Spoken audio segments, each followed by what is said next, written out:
I'm gonna have to hit the gym extra hard. That's good.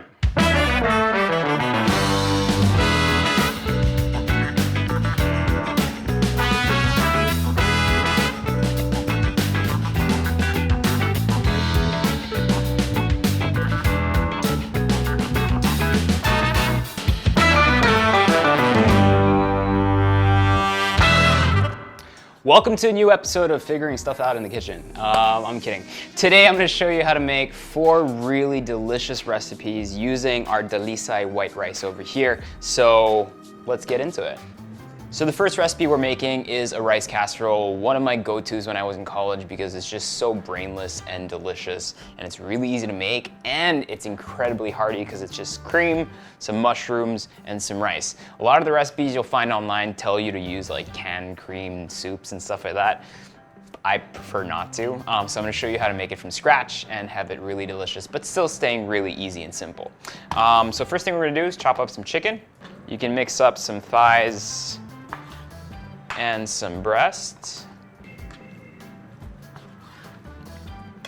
Hot oil into a pan. Start searing off your chicken. Then we're gonna go ahead and start chopping up some of the vegetables that we'll need for the recipe. So red onion and a little bit of garlic. So chicken has color on one side. We're gonna add in half of our garlic and then all our onions. Season it with some salt and some pepper. I'm gonna make a little well in the center and add in a tiny bit of oyster mushrooms, a tad bit more oil. Rest of my garlic goes in. Now all we're gonna do, it's really simple. Get your casserole out. 1 tablespoon of olive oil. Rub the olive oil all over the casserole. Take a little bit of our mix, place it inside, and then we're gonna add in some of our rice. So just enough to mix everything together, full knowing that this is kind of gonna expand when it's in the oven. Mix all that.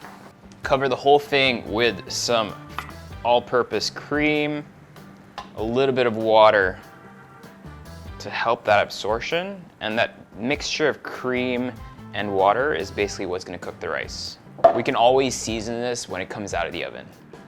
So all this goes in at around 200 centigrade. We'll start at 45 minutes and see how we go. If it needs a little longer, then it needs a little longer. Simple as that. The casserole seems to be done. We'll take it out of the oven. You've got that kind of like perfect crust. This is not a pie.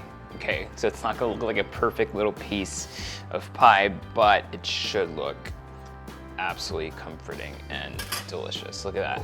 Now that that's done, we're gonna prepare a little sauce that goes on top of it. Should be the clincher. Quick little sauce to go on top, a little bit of oil in our pan. Fry off some garlic until fragrant. To our garlic, we're gonna add a little bit of spice. So I've got some nutmeg. I'm just gonna toast it out a little bit so it really brings out the flavor when you toast out spices before using them. A little bit of curry powder, not much. You'll see that color change absolutely automatically. Toss in our cream. Season with some salt and some pepper. Remember, we didn't add too much seasoning to the casserole, so this is where basically most of the flavor will be coming from.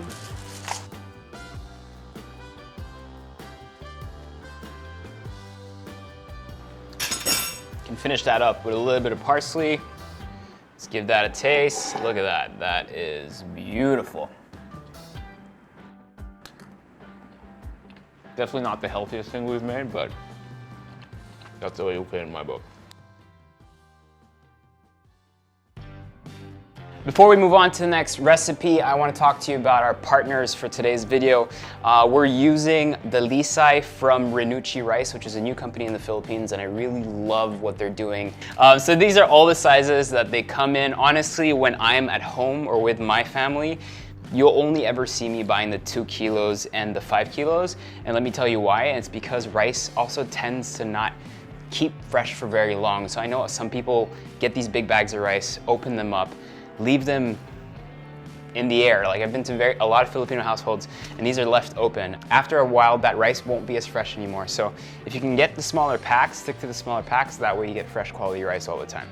there's a lot of rice being imported, and which is very strange for a country that its main staple and main ingredient that's used in every meal is rice. We still need to import rice. So where's that problem and why is that happening, right? Because there's a lot of rice farmers in the Philippines that are currently struggling, and because the prices of palay are basically the unhusked, unmilled rice that you'll see when driving the provinces drying on the side of the road. Usually the palay is harvested from the rice fields, it's then dried, and it's then either given to a miller or to a trader. Rice farmers, when they do it that way, a lot of the times get the short end of the stick and don't actually get paid much. You have seen some prices nowadays in certain provinces where it's at 7 pesos per kilo. If you've never harvested rice, you would realize how insane that is. So what do we need to kind of help the farmers is we need big companies to come in, the private sector to come in, or even the national government sector to come in to help these farmers process their rice and then distribute them. Which is why I started working with Renucci Rice, and this is their the Lisay style rice basically. It's because what I like about them is they actually buy wet palay and leite, and then they process it, dry it, mill it in their own facilities. But even before that, they're the ones who give the inputs to the farmers to grow the rice. And I think that is absolutely amazing because the rice farmers, all they need to do is basically grab the inputs, grab the technology, grab the know-how and experience, plant that rice, and eventually they know that they have a guaranteed price and a guaranteed volume that they can then sell back to Renucci, who then processes, packages, and distributes. So by putting in place this system, Renucci has seen that they actually help farmers gain almost 10 times more than their current income, which I think is fantastic. And it also guarantees that the rice you're having with them is 100% Filipino.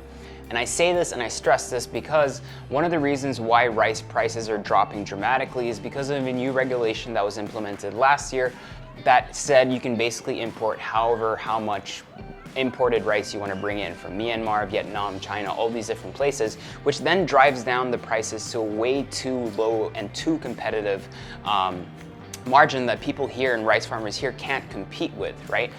The other problem with importing a lot of rice is a lot of it, you don't really know the quality, the freshness, how long it's been in the silos, how long it's been sitting in the containers, which a lot of the times when you buy rice from various different places, you never know if that rice is Filipino or if it's imported or is it mixed, and how old is it, right?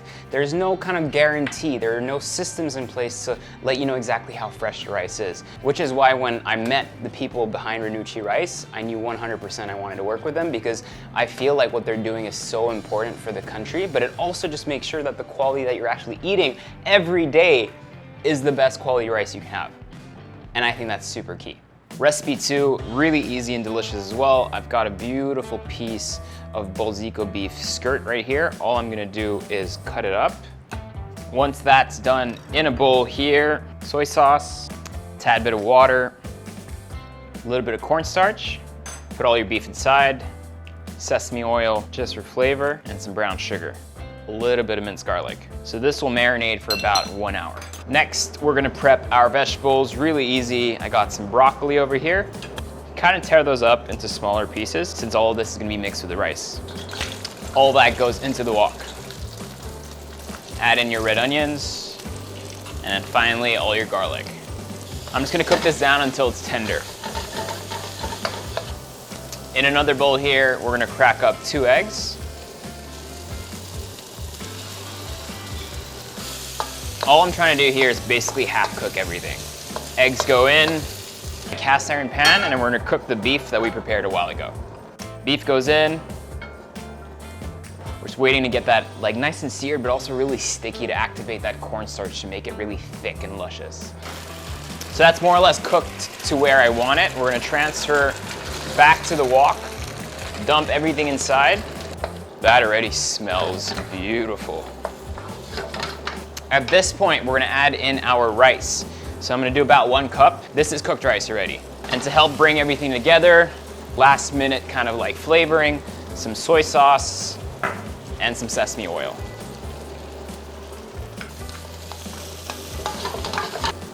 Give it a taste, very important. So good. Black pepper. Well, that's basically done. Top all that off with some freshly sliced scallions and That is a beautiful dish if I've ever seen one. Let's try it again. I swear the quality of this rice is insane. Like you have texture, but it also carries all the flavor of all the sauces you put in there and just pairs perfectly. And what I love is that the grains are just almost close to perfection. That beef with that rice, comfort food in a bowl. Next recipe, really simple. We're gonna make like a really quick and easy spicy tuna. So I've got some sashimi grade tuna over here. All we're gonna do is cube it up. Then one pan, toast some panko. So a bit of oil, some panko breadcrumbs. I just wanna toast these ever so slightly until they're slightly brown, but not too much. In a bowl, we're gonna add our tuna here, sesame oil, soy sauce, some Japanese mayonnaise, and finally, whatever chili sauce you want to use, I'm using sriracha. Toss that all together. You want that nice opaque color. These are the kinds of recipes where really the two things that will shine are the mix and that beautiful fluffy white rice. You'll see that the panko very quickly comes down to this like almost yellowish golden color.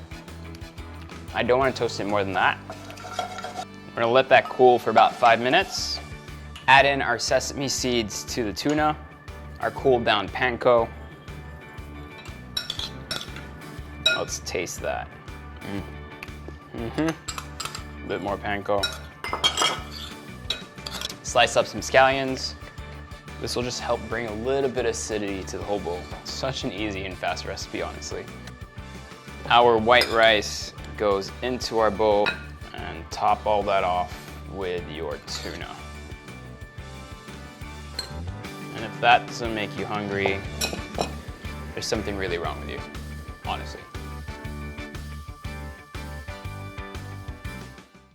All right, last recipe. This is probably one of my favorites because it uses leftovers and it's really easy to make. I've got some old, 2-day-old adobo here.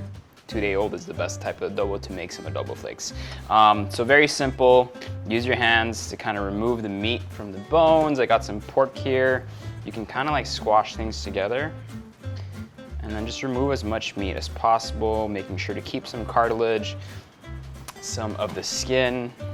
Now, some people, when they make adobo flakes, really fry it for a long time to get it extra crispy. Honestly, I'm not looking to dry it out. I just want flakes that I can toss in with the rice. Place everything into a pan with some hot oil. So 2 things I'm looking to do here. One is to kind of release the fat that's already kept in the pork belly and in the chicken. So as that releases, you'll see that this gets oilier and oilier, and I do want to get it slightly crispy, but not overly crispy and dry. Once it crisps up on one side, you can go ahead and start flipping it onto the other side. Remember, we're not trying to burn anything here. Add in a little bit of minced garlic and the white stalks of some scallions. Whatever leftover sauce from the adobo that you have can also go in. This will carry a lot of flavor and fat. Well in the center, and start putting in our rice. I just want to make sure all the rice grains and the meat and everything that's in there gets combined properly. I swear the smell in this kitchen right now is infectious. Something I grew up eating. Look at this beautiful, separated, fluffy, still steaming with love and all that flavor that's there. Woo! I'm gonna have to hit the gym extra hard. That's good. So I hope you guys enjoyed those recipes. You know, when you have beautiful, perfectly cooked rice that's high quality, great flavor, it becomes the perfect vehicle to make really simple dishes to pair it with. And these are just some of the examples that I came up with, but there are tons of dishes that we can do. So I hope you guys try them at home. As always, we put the recipe in the description or either in the caption. So try them out. If you like it, please make sure to tag us. And yeah, I always like seeing people try the recipes out. And obviously with cooking, use what you have, switch things up, use different vegetables, use different proteins. It's all up to you, because at the end of the day, you're the one eating it. So peace out.